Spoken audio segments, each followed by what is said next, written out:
संसदेच्या पावसाळी अधिवेशनाचा आज शेवटचा आठवडा असणार आहे. अधिवेशनाच्या शेवटच्या आठवड्यात महत्वाच्या घडामोडी घडण्याची शक्यता आहे. सत्ताधारी आज संसदेत महत्वाची विधेयकं मंजूर करण्यावर लक्ष केंद्रित करणार आहेत. संसदेत डिलिमिटेशन विधेयक देखील नव्यानं सादर केलं जाण्याची शक्यता व्यक्त केली जात आहे. अशा देशाच्या राजकारणात हाय व्होल्टेज मीटिंग आज सकाळी होणार असल्याची माहिती आहे. शरद पवारांच्या राष्ट्रवादी पक्षाचे सर्व खासदार आज नवी दिल्लीत पंतप्रधान नरेंद्र मोदी यांची भेट घेणार आहेत. खासदार सुप्रिया सुळे यांच्या नेतृत्वाखाली सकाळी 11 वाजता संसदेत ही भेट होणार आहे. आता या भेटीकडे संपूर्ण राज्याचं लक्ष लागलेलं आहे. नेमकं या भेटीमध्ये काय घडणार आहे याची सविस्तर अपडेट या व्हिडिओच्या माध्यमातून जाणून घेऊयात. नमस्कार, मी वैभव पाटील. तुम्ही पाहतात आपला महानगर लाईव्ह. राज्यातील काही भागातील गंभीर दुष्काळ परिस्थिती, शेतकऱ्यांच्या अडचणी आणि केंद्राकडून मिळणाऱ्या मदतीबाबत या भेटीत चर्चा होणार असल्याची माहिती शरद पवार यांच्या राष्ट्रवादीकडून देण्यात आली आहे. एकीकडे संसदेच्या पावसाळी अधिवेशनात सत्ताधारी आणि विरोधकांमध्ये जोरदार संघर्ष सुरू असताना दुसरीकडे ही भेट होत असल्यानं भेटीला विशेष महत्व प्राप्त झालंय. संसदेत डिलिमिटेशन विधेयक सादर होणार असल्यानं साऱ्यांचं लक्ष या घडामोडींकडे लागलंय. या पार्श्वभूमीवर ही भेट देशाच्या राजकारणात चर्चेचा विषय ठरली आहे. खासदार सुप्रिया सुळे यांनी पत्रकार परिषद घेत या भेटीविषयी माहिती दिली होती.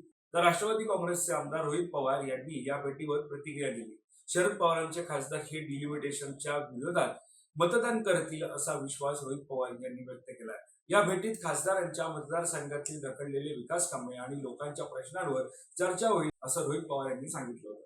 तर शरद पवार गटाच्या खासदारांच्या भेटीवरून काँग्रेसचे नेते विजय वडेट्टीवार आणि शिवसेना ठाकरे गटाचे खासदार संजय राऊत यांनी प्रतिक्रिया दिल्या होत्या. भेटीगाठींमध्ये काहीतरी शिस्त आहे असं वक्तव्य विजय वडेट्टीवार यांनी केलं होतं. तर कोणीही महाविकास आघाडी सोडणार नाही असं वक्तव्य आणि असा विश्वास संजय राऊत यांनी व्यक्त केला. तर आता राष्ट्रवादी काँग्रेस शरदचंद्र पवार पक्षाचे किती खासदार आहेत आणि कोण कोण या भेटीमध्ये उपस्थित असणार आहे हे सुद्धा समजून घेणार आहोत.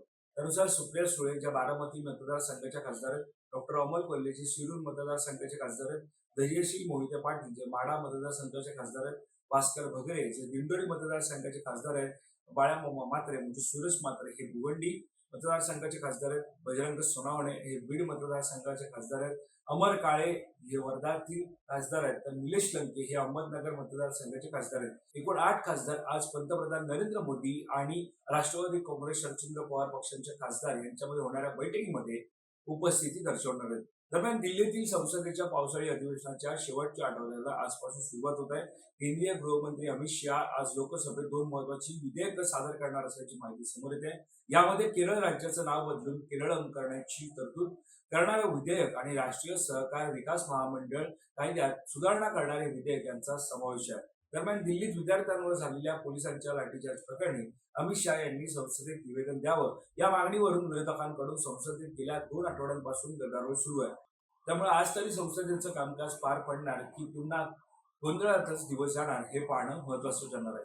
दरम्यान या सगळ्या घडामोडींवरती आपलं लक्ष असणारच आहे. या संदर्भातली अधिकची माहिती जाणून घेण्यासाठी तुम्ही आपलं महानगर लाईव्हला सबस्क्राईब करायला विसरू नका. धन्यवाद.